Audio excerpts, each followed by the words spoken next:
ਅਗਲਾ ਇੱਕ important issue ਆਪਾਂ ਰਮਨ ਜੀ ਤੇ ਰਾਜਕਰਮਵੀਰ ਸਿੰਘ ਜੀ ਡਿਸਕਸ ਕਰਨਾ। ਸਾਰੇ ਸਰੋਤਿਆਂ ਨੂੰ ਪਤਾ ਹੀ ਹੈ SV 553 ਜੋ ਸਟੋਰਾਂ ਵਾਲਿਆਂ ਨੂੰ ਲੈ ਕੇ ਸੀ ਤੇ ਕੀ ਕੁਝ ਵਾਪਰਿਆ। ਆਪਾਂ ਸਾਰੇ ਸੁੱਤੇ ਰਹੇ ਤੇ ਜਦੋਂ ਪਤਾ ਲੱਗਿਆ ਤੇ ਉਹ ਸਾਰਾ ਕੁਝ ਹੋ ਚੁੱਕਿਆ ਸੀ। ਇਸੇ ਤਰ੍ਹਾਂ ਟਰੱਕਰਸ ਦੇ ਨਾਲ ਰਿਲੇਟਡ ਇਸ ਟਾਈਮ 10 ਤੋਂ ਵੱਧ ਬਿੱਲ ਜਿਹੜੇ ਆ ਉਹ US ਕਾਂਗਰਸ ਦੇ ਵਿੱਚ ਆ। ਉਹਨਾਂ ਦੇ ਪਾਸ ਹੋਣਾ ਫੇਲ ਹੋਣਾ ਕਿੰਨੇ ਕੁ ਚਾਂਸ ਆ ਤੁਹਾਨੂੰ ਪਤਾ ਵੀ ਆ ਵੀ ਇਹ ਬਿੱਲ ਹੈਗੇ ਆ ਕਿ ਨਹੀਂ, ਵੀ ਸਿਰਫ ਆਪਾਂ ਟਰੱਕੇ ਹੀ ਚਲਾਈ ਜਾਂਦੇ ਆ ਵੀ ਸਾਨੂੰ ਪਤਾ ਹੀ ਨਹੀਂ ਕੀ ਹੋ ਰਿਹਾ, ਜੇ ਸਾਨੂੰ ਕੀ ਇਫੈਕਟ ਕਰਨਾ ਹੈ। ਕਹਿੰਦੇ 10 ਦੇ ਕਰੀਬ ਬਿੱਲ ਆ ਇਸ ਵੇਲੇ US ਕਾਂਗਰਸ ਦੇ ਵਿੱਚ ਗੌਵ ਟਰੈਕ ਦੇ ਮੁਤਾਬਕ। ਸਿਰਫ ਇੱਕੋ ਹੀ ਬਿੱਲ ਜਿਹੜਾ ਹੈ ਉਹਦੇ ਪਾਸ ਹੋਣ ਦੇ ਚਾਂਸ ਆ ਜੋ ਕਮਰਸ਼ੀਅਲ ਡਰਾਈਵਰ ਲਾਇਸੈਂਸ ਦਾ training interstate weight limit legislation ਹੈਗਾ। ਥੋੜਾ ਜਿਹਾ ਜੇ ਆਪਾਂ ਦੱਸਦੇ ਜਾਈਏ ਤੇ 117ਵੀਂ ਕਾਂਗਰਸ ਜੋ ਹੈਗੀ ਆ ਉਹਦੇ ਵਿੱਚ ਜਨਵਰੀ 21 ਤੋਂ ਜਨਵਰੀ 2023 ਤੱਕ 11% ਬਿੱਲ ਜਿਹੜੇ ਆ ਸਕਸੈਸਫੁਲੀ ਕਮੇਟੀ ਚੋਂ ਪਾਸ ਹੋਏ ਸੀ। 15,055 ਦੇ ਕਰੀਬ ਬਿੱਲ ਸੀਗੇ। ਇਹ ਬਹੁਤ ਜਿੱਦਾਂ ਘੱਟ ਨੰਬਰ ਹੈਗਾ। ਸੋ ਜੇ ਟਰੱਕਰਸ ਦੇ ਨਾਲ ਰਿਲੇਟਡ ਬਿੱਲ ਜਿਹੜੇ ਆ ਕਿਹੜੇ ਆ ਇਸ ਵੇਲੇ US ਕਾਂਗਰਸ 'ਚ, ਕਿਸੇ ਨੂੰ ਪਤਾ ਵੀ ਹੈ ਟਰੱਕਰ ਨੂੰ ਕਿ ਨਹੀਂ, ਜਾਂ ਕੋਈ ਤੁਹਾਡੀ ਆਰਗੇਨਾਈਜੇਸ਼ਨ ਜਾਂ ਤੁਸੀਂ ਖੁਦ ਇਹਦੇ ਤੇ ਵਰਕਆਊਟ ਕਰ ਰਹੇ ਆ ਕਿ ਨਹੀਂ। ਇੱਕ ਤਾਂ ਪਹਿਲਾਂ ਹੈਗਾ HR 3013, ਇਹ ਲਾਇਸੈਂਸ ਐਕਟ ਆਫ 2023 ਆ। US ਡਿਪਾਰਟਮੈਂਟ ਆਫ ਟਰਾਂਸਪੋਰਟੇਸ਼ਨ ਨੂੰ ਇਹ ਆ ਵੀ ਅਪਡੇਟ ਕਰਨ ਦੇ ਲਈ ਕੁਆਲੀਫਿਕੇਸ਼ਨਸ ਕਿਹੜੀਆਂ ਕਮਰਸ਼ੀਅਲ ਡਰਾਈਵਿੰਗ ਲਾਇਸੈਂਸ ਦੇ ਐਗਜ਼ਾਮੀਨਰ ਦੇ ਲਈ ਤੇ ਸਟੇਟਸ ਨੂੰ ਐਡਮਿਨਿਸਟਰ ਕਰਨ ਦੇ ਲਈ CDL out of state applicants ਦੇ ਲਈ ਵੀ, ਕਿ ਜੇ ਤੁਸੀਂ ਹੋਰ ਕਿਸੇ ਸਟੇਟ ਜਾ ਕੇ ਲਾਇਸੈਂਸ ਲੈਣੇ CDL ਉਹ ਜਿਹੜਾ ਆ ਅਲਾਉ ਹੋਣਾ ਚਾਹੀਦਾ ਹੈਗਾ। ਇਹਦੇ ਵਿੱਚ ਕੋ ਸਪਾਂਸਰ 6 ਜਣੇ ਆ, 3 ਰਿਪਬਲਿਕਨ 3 ਡੈਮੋਕ੍ਰੇਟਸ ਆ। 51% ਚਾਂਸ ਆ ਇਹਦੇ ਪਾਸ ਹੋਣ ਦੇ। ਇਹ ਕਮੇਟੀ ਤੋਂ ਮਈ 23 2023 ਨੂੰ ਰਿਪੋਰਟਡ ਆਊਟ ਹੋ ਗਿਆ ਸੀ ਤੇ ਹੁਣ ਸੈਨੇਟ ਕਾਮਰਸ ਕਮੇਟੀ ਦੇ ਕੋਲ ਆ। ਇਸੇ ਤਰ੍ਹਾਂ HR 3372 ਆ, ਉਹਦੇ ਵਿੱਚ ਇਹ ਸੀ ਵੀ voluntary pilot program for state to increase ਜਿਹੜਾ ਟਰੱਕ ਦਾ weight ਆ ਉਹ 91,000 ਪਾਉਂਡ ਤੱਕ, ਜੋ 6 ਐਕਸਲ ਵਾਲੇ ਆ। ਇਹਦੇ ਇੱਕ ਰਿਪਬਲਿਕਨ ਸਪਾਂਸਰ ਸੀ ਤੇ ਇੱਕ ਡੈਮੋਕ੍ਰੇਟ ਸੀ। ਇਦਾਂ ਹੀ HR 2367 ਆ, truck parking safety improvement act. ਦੇਖੋ ਇਹ ਕਿੱਡਾ ਇਹ ਹਰ ਇੱਕ ਟਰੱਕਰ ਨੂੰ ਅਫੈਕਟ ਕਰਦਾ। ਤੁਸੀਂ ਕਿੰਨੇ ਆਪਣੇ ਕਾਂਗਰਸਮੈਨ ਨੂੰ ਆਪਣੇ ਸੈਨੇਟਰ ਨੂੰ ਕਾਲ ਕੀਤੀ ਹੈ ਇਹਦੇ ਸੰਬੰਧ ਦੇ ਵਿੱਚ। ਇਹ ਮਾਰਚ 29 2023 ਨੂੰ ਇੰਟਰੋਡਿਊਸ ਹੋਇਆ ਸੀ ਮਾਈਕ ਬੋਸਟ ਰਿਪਬਲਿਕਨ ਇਲੀਨੋਇਸ ਤੋਂ। ਇਹਦੇ ਵਿੱਚ ਕੀ ਆ ਵੀ ਇੱਕ ਗ੍ਰਾਂਟ ਪ੍ਰੋਗਰਾਮ ਹੋਣਾ ਸੀ commercial motor vehicle parking projects ਦੇ ਲਈ $755 ਮਿਲੀਅਨ ਆਉਣ ਵਾਲੇ 3 ਸਾਲਾਂ ਦੇ ਲਈ। ਕੋ ਸਪਾਂਸਰ ਵੀ ਇਹ ਚ ਬਹੁਤ ਆ, 30 ਜਣੇ ਆ, 18 ਰਿਪਬਲਿਕਨ ਆ ਤੇ 12 ਡੈਮੋਕ੍ਰੇਟ ਆ, ਪਰ ਪਾਸ ਹੋਣ ਦੇ ਚਾਂਸ ਇਹਦੇ 35% ਹੀ ਆ।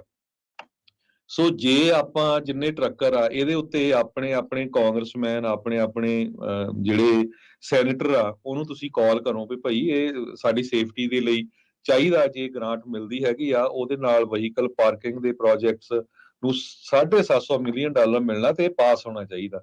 ਸੋ ਰਮਨ ਜੀ ਇਹ ਤੇ ਥੋੜਾ ਜਿਹਾ ਵਰਕਆਊਟ ਕਰੋ, ਇਹ ਤੇ ਦੱਸੋ ਜਰਾ ਤਾਂ ਕਿ ਆਪਣੇ ਜਿਹੜੇ ਸਰੋਤੇ ਆ ਉਹਨਾਂ ਨੂੰ ਪਤਾ ਲੱਗੇ। ਮੇਰੇ ਖਿਆਲ ਨਾਲ ਜਿਹੜੇ ਟਰੱਕਰਸ ਆ ਉਹਨਾਂ ਦੇ ਲਈ ਬਹੁਤ ਵਧੀਆ ਬਿੱਲ ਆ ਜੇ ਪਾਸ ਹੋ ਜਾਂਦਾ।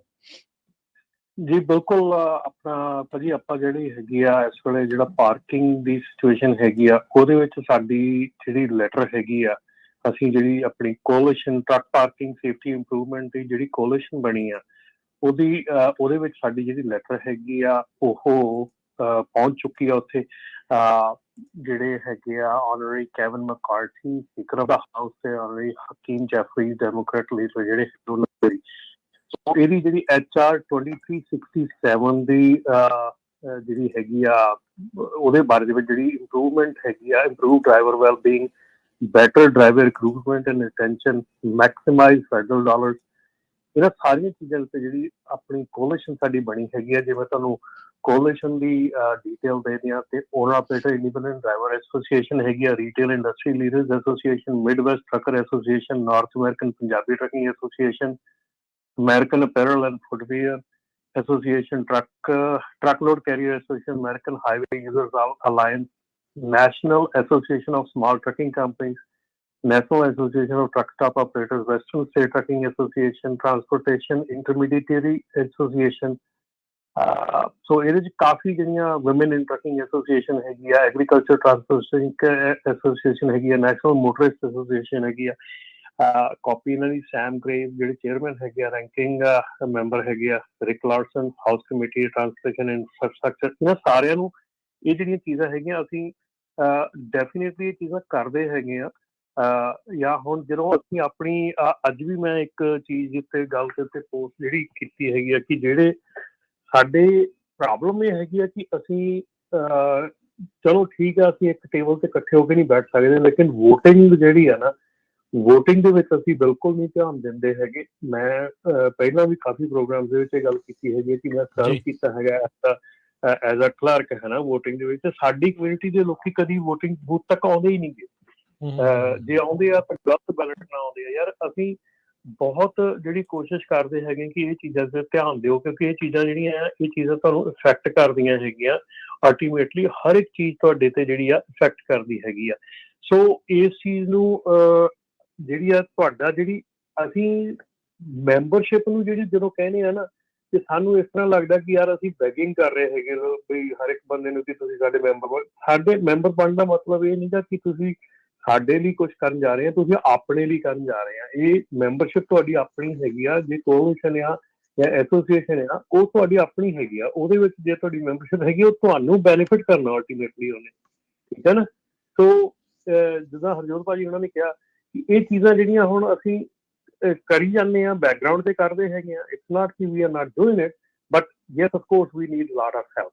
ਸਾਨੂੰ ਹੈਲਪ ਦੀ ਲੋੜ ਹੈ। ਸੋ ਬਿਲਕੁਲ ਇਹ ਰਮਨ ਜੀ ਸਾਰਿਆਂ ਨੂੰ ਪਤਾ ਹੋਣਾ ਚਾਹੀਦਾ। ਹੁਣ SB 553 ਬਿੱਲ ਦਾ ਜਦੋਂ ਹੋਇਆ ਸੀ ਨਾ, ਉਹ ਪਤਾ ਹੀ ਬਾਅਦ ਚ ਲੱਗਾ, ਪਰ ਉਹ ਚ ਇਹ ਆ ਵੀ ਬਹੁਤ ਇਕੱਠੇ ਹੋਏ, ਇੰਨਾ ਜ਼ਿਆਦਾ ਪੂਰੀ ਜਿਹੜੀ ਆ ਕੈਪੀਟਲ ਹਿਲਾ ਦਿੱਤੀ ਇੱਕ ਵਾਰੀ। ਇਹ ਕੀ ਹੋਇਆ ਹਨਾ।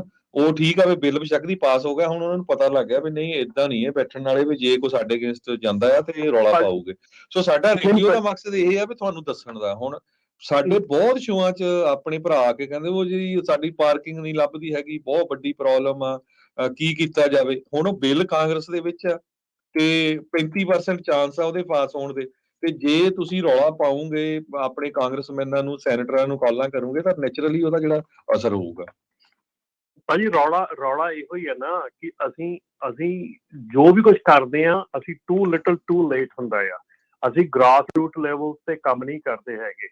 ਸਾਨੂੰ ਐਡਾ ਜਿਹੜਾ ਰੌਲਾ ਆ, ਐਡਾ ਜਿਹੜਾ ਇਕੱਠ ਆ, ਐਡਾ ਜਿਹੜਾ ਸਾਰਾ ਕੁਝ ਆ, ਇਹ ਕਰਨ ਦੀ ਲੋੜ ਨਾ ਪਵੇ ਜੇ ਅਸੀਂ ਇਨੀਸ਼ੀਅਲੀ ਸਾਰਾ ਕੁਝ ਸਟਾਰਟ ਤੋਂ ਦੇਖਿਆ ਹੋਵੇ, ਸੋਚਿਆ ਹੋਵੇ, ਸਮਝਿਆ ਹੋਵੇ, ਠੀਕ ਹੈ ਨਾ। ਅਸੀਂ ਕਿਸੇ ਵੀ ਕੰਮ ਨੂੰ ਜਿਹੜਾ ਆ, ਸਾਡੀ ਕਮਿਊਨਿਟੀ ਜਿਹੜੀ ਆ ਉਹ ਲਾਸਟ ਮਿੰਟ ਤੇ ਜਾ ਕੇ ਹੱਥ ਪਾਉਂਦੀ ਹੈ। ਯਾਰ ਡੈਫੀਨੇਟਲੀ ਕਈ ਵਾਰੀ ਜ਼ੋਰ ਦੇ ਨਾਲ ਕੰਮ ਉਹ ਜਿਹੜਾ ਆ ਉਹ ਨੇਪਰੇ ਚੜ੍ਹ ਜਾਂਦਾ, ਪਰ ਮੋਸਟ ਆਫ ਦਾ ਟਾਈਮ ਉਹ ਨੇਪਰੇ ਨਹੀਂ ਚੜ੍ਹਦਾ, ਠੀਕ ਹੈ ਨਾ। ਇਸ ਕਰਕੇ ਸਾਨੂੰ ਗ੍ਰਾਸ ਰੂਟ ਲੈਵਲ ਤੇ ਕੰਮ ਕਰਨ ਦੀ ਲੋੜ ਆ। ਜਿਹੜਾ ਅਲਟੀਮੇਟਲੀ ਜਿਹੜਾ ਸੰਘਰਸ਼ ਆ ਉਹ ਹਮੇਸ਼ਾ ਉੱਥੇ ਹੀ ਆ। ਅਸੀਂ ਕਦੀ ਇਹ ਨਹੀਂ ਕਹਿੰਦੇ ਵੀ ਸੰਘਰਸ਼ ਨੂੰ ਤੁਸੀਂ ਨਾ ਕਰੋ, ਸੰਘਰਸ਼ ਉੱਥੇ ਹੀ ਆ। ਪਰ ਗ੍ਰਾਸ ਰੂਟ ਲੈਵਲ ਤੇ ਜੇ ਤੁਸੀਂ ਕੰਮ ਨਹੀਂ ਕਰਦੇ ਤੇ ਸੰਘਰਸ਼ ਦਾ ਜਿਹੜਾ ਮੁੱਦਾ ਆ ਉਹ ਹਰ ਵੇਲੇ ਖੜਾ ਰਹਿੰਦਾ। ਔਰ ਅਸੀਂ ਕਿਉਂ ਔਖੇ ਹੋ ਕੇ ਸਾਰਾ ਕੁਝ ਕਰਨ ਦੀ ਟਰਾਈ ਕਰਦੇ ਹਾਂ? ਕਿਉਂ ਨਹੀਂ ਅਸੀਂ ਸੌਖੇ ਤਰੀਕੇ ਨਾਲ ਸਾਰਾ ਕੁਝ ਕਰਦੇ? ਸੌਖਾ ਤਰੀਕਾ ਹੈ ਜਦੋਂ ਕਾਨੂੰਨ ਬਣ ਲੱਗਦੇ ਆ, ਉਦੋਂ ਕਾਨੂੰਨਾਂ ਦੀ ਜਾਣਕਾਰੀ ਹੋਣੀ ਚਾਹੀਦੀ ਆ। ਉਦੋਂ ਕਾਨੂੰਨਾਂ ਦੀ, ਜਿੱਦਾਂ ਤੁਸੀਂ ਕਿਹਾ ਕਿ ਇੰਨੇ ਕਾਨੂੰਨ ਬਣ ਰਹੇ ਆ, ਇੰਨੀਆਂ ਚੀਜ਼ਾਂ ਆ ਰਹੀਆਂ, ਪਰ ਸਾਡੀ ਕਿੰਨੀ ਕੁ ਜਾਣਕਾਰੀ ਆ, ਅਸੀਂ ਕਿੰਨਾ ਕੁ ਉਹਦੇ ਬਾਰੇ 'ਚ ਪੜ੍ਹਦੇ ਹਾਂ, ਸੁਣਦੇ ਹਾਂ, ਦੇਖਦੇ ਹਾਂ, ਜਾਂ ਉਹ 'ਚ ਪਾਰਟੀਸਪੇਟ ਕਰਦੇ ਹਾਂ, ਕਿਤੇ ਮੀਟਿੰਗ ਹੁੰਦੀ ਜਾਂਦੇ ਹਾਂ, ਨਹੀਂ ਕਰਦੇ। ਸੋ ਉੱਥੇ ਹੀ ਪ੍ਰੋਬਲਮ ਸਾਰੀ ਜਿਹੜੀ ਆ ਉੱਥੇ ਕ੍ਰੀਏਟ ਹੁੰਦੀ ਆ, ਜਦੋਂ ਅਸੀਂ ਗਰਾਊਂਡ ਲੈਵਲ ਤੇ ਅਸੀਂ ਪਾਰਟੀਸਪੇਟ ਨਹੀਂ ਕਰਦੇ ਹੈਗੇ। ਸੋ ਗ੍ਰਾਸ ਰੂਟ ਲੈਵਲ ਤੇ ਪਾਰਟੀਸਪੇਟ ਕਰਨਾ। ਹੁਣ ਹਰ ਸਿਟੀ, ਹਰ ਸ਼ਹਿਰ ਦੇ ਵਿੱਚ ਮੀਟਿੰਗਾਂ ਹੁੰਦੀਆਂ, ਪਬਲਿਕ ਮੀਟਿੰਗ ਹੁੰਦੀਆਂ, ਸਟੇਟ ਦੀਆਂ, ਸਿਟੀ ਦੀਆਂ, ਹਰ ਮੀਟਿੰਗ ਹੁੰਦੀਆਂ। ਕਿੰਨੀਆਂ ਕੁ ਮੀਟਿੰਗ ਤੇ ਹੀ ਜਾਂਦੇ ਆ, ਔਰ ਕਿਉਂ ਨਹੀਂ ਜਾਂਦੇ? ਜਿੱਥੇ ਸਾਨੂੰ ਕੰਸਰਨ ਹੈਗਾ ਕਿਉਂ ਨਹੀਂ ਜਾਂਦੇ ਅਸੀਂ, ਠੀਕ ਹੈ ਨਾ। ਅਸੀਂ ਬਾਅਦ ਦੇ ਵਿੱਚ ਅਖਬਾਰ 'ਚ ਪੜ੍ਹੀ ਦਾ ਵੀ ਆਹ ਮੀਟਿੰਗ ਹੋਈ ਸੀ, ਉੱਥੇ ਆਹ ਫੈਸਲਾ ਹੋ ਗਿਆ, ਫਿਰ ਅਸੀਂ ਰੌਲਾ ਪਾਉਣ ਲੱਗ ਜਾਂਦੇ ਜੀ। ਸੋ ਬਿਲਕੁਲ ਇਹ ਜਿੰਨੇ ਵੀ ਸਾਡੇ ਸਰੋਤੇ ਸੁਣ ਰਹੇ, HR 2367 ਪਲੀਜ਼ ਸਰਚ ਕਰਿਓ, truck parking safety improvement act. ਮੇਰੇ ਹਿਸਾਬ ਨਾਲ ਟਰੱਕਰਸ ਦੇ ਲਈ ਬਹੁਤ ਵਧੀਆ ਬਿੱਲ ਹੈਗਾ ਜੇ ਪਾਸ ਹੋ ਜਾਏ, ਕਿਉਂਕਿ $750 ਮਿਲੀਅਨ ਆਉਣ ਵਾਲੇ 2 ਸਾਲਾਂ 'ਚ ਫਿਰ ਉਹਨੇ ਸਪੈਂਡ ਕਰਨਾ ਹੈ ਪਾਰਕਿੰਗ ਤੇ, ਸੇਫਟੀ ਦੇ ਉੱਤੇ। ਸੋ ਇਹਦੇ ਵਿੱਚ ਹੀ ਐਡ ਕਰਦਾ ਜਾਵਾਂ, ਆਲਰੇਡੀ ਅੱਜ ਜਿਹੜੇ $80 ਮਿਲੀਅਨ ਫੈਡਰਲ ਫੰਡਿੰਗ 'ਚੋਂ ਰਿਲੀਜ਼ ਕੀਤਾ ਗਿਆ ਟਰੱਕ ਪਾਰਕਿੰਗ ਨੂੰ ਐਕਸਪੈਂਡ ਕਰਨ ਦੇ ਲਈ। ਜਿਹੜਾ ਲੇਟੈਸਟ ਇਨਫਰਾਸਟ੍ਰਕਚਰ ਬਿੱਲ ਪਾਸ ਹੋਇਆ ਸੀ ਨਾ, ਬਾਈ ਪਾਰਟੀਜ਼ਨ ਜਿਹੜਾ ਬਿੱਲ ਪਾਸ ਹੋਇਆ ਸੀ, ਉਹਦੇ ਵਿੱਚ ਉਹਨਾਂ ਨੇ ਮਿਲੀਅਨਸ ਆਫ ਡਾਲਰ ਇਸ ਦੇ ਵਿੱਚ ਰੱਖੇ ਆ। ਸੋ US DOT ਜਿਹੜੀ ਆ, ਡਿਪਾਰਟਮੈਂਟ ਆਫ ਟਰਾਂਸਪੋਰਟੇਸ਼ਨ ਨੇ, ਉਹਨਾਂ ਨੇ ਇਸ ਦੇ ਵਿੱਚ ਐਡ ਕੀਤੇ ਆ। ਟੈਕਸਸ ਦੇ ਕਾਲਡਵੈਲ ਕਾਊਂਟੀ 'ਚ ਉਹਦੇ ਵਿੱਚ ਇਹ 80 ਮਿਲੀਅਨ 'ਚੋਂ ਤਕਰੀਬਨ 23 ਮਿਲੀਅਨ ਉੱਧਰ ਜਾਣੇ ਆ। ਕਾਲਡਵੈਲ ਪੈਰਿਸ਼ ਜਿਹੜੀ ਲੂਜ਼ੀਆਨਾ ਦੇ ਵਿੱਚ, ਉੱਥੇ 10.5 ਮਿਲੀਅਨ। ਮੈਂਫਿਸ ਦੇ ਲਾਗੇ 22 ਮਿਲੀਅਨ। ਇੰਟਰਸਟੇਟ 4 ਟੈਂਪਾ ਤੇ ਔਰਲੈਂਡੋ ਫਲੋਰੀਡਾ ਦੇ ਵਿੱਚ ਉਹਦੇ ਵਿੱਚ 15 ਮਿਲੀਅਨ ਜਿਹੜਾ ਉਹ ਜਾ ਰਿਹਾ। ਜਿੰਨੇ ਵੀ ਹੁਣ ਤੱਕ ਕਈ ਮਿਲੀਅਨ ਵੰਡੇ ਗਏ ਆ, ਪਰ ਕੈਲੀਫੋਰਨੀਆ ਦੇ ਵਿੱਚ ਅਜੇ ਤੱਕ ਇਹ ਫੈਡਰਲ ਫੰਡਿੰਗ ਨਹੀਂ ਪਹੁੰਚੀ ਹੈਗੀ। ਸੋ ਭਾਈ ਤੁਹਾਨੂੰ ਵੀ ਇੱਥੇ ਜਿਹੜੇ ਸੁਣ ਰਹੇ ਆ, ਦੇਖ ਰਹੇ ਆ, ਗੱਲ ਕਰਦੇ ਆ ਆਪਣੇ ਦੇ ਵਿੱਚ, ਉਹਨਾਂ ਤੇ ਦਬਾਅ ਪਾਉਣਾ ਚਾਹੀਦਾ ਵੀ ਭਾਈ ਇਹਨਾਂ ਦੀ ਵੀ ਜਿਹੜੀ ਉਹ ਗੱਲ ਜਿਹੜੀ ਉਹ ਜ਼ਰੂਰ ਸੁਣੀ ਜਾਵੇ। ਕੈਲੀਫੋਰਨੀਆ ਦੇ ਵਿੱਚ ਵੀ ਬਹੁਤ ਜ਼ਿਆਦਾ ਜਿਹੜਾ ਇਸ ਨੂੰ ਲੈ ਕੇ ਪ੍ਰੋਬਲਮ ਹੈਗੀ ਆ। ਸੋ ਹੋਪਫੁਲੀ ਇਹ ਬਿੱਲ ਵੀ ਪਾਸ ਹੋਵੇ ਤੇ ਜਿਹੜੀਆਂ ਫੰਡਿੰਗਸ ਆ ਰਹੀਆਂ ਆ ਉਹ ਵੀ ਇੱਧਰਲੇ ਪਾਸੇ ਆਉਣ ਤੇ ਉਹ ਕੰਮ ਸ਼ੁਰੂ ਹੋਵੇ। ਰੈਸਟ ਏਰੀਏ ਕਈ ਮਹੀਨਿਆਂ ਤੋਂ, ਮੈਨੂੰ ਲੱਗਦਾ ਕਈ ਸਾਲਾਂ ਤੋਂ ਹੀ ਰਮਨ ਜੀ ਬੰਦ ਪਏ ਆ, ਉਹ ਖੋਲਣ ਦਾ ਨਾਂ ਹੀ ਨਹੀਂ ਲੈ ਰਹੇ ਹੈਗੇ।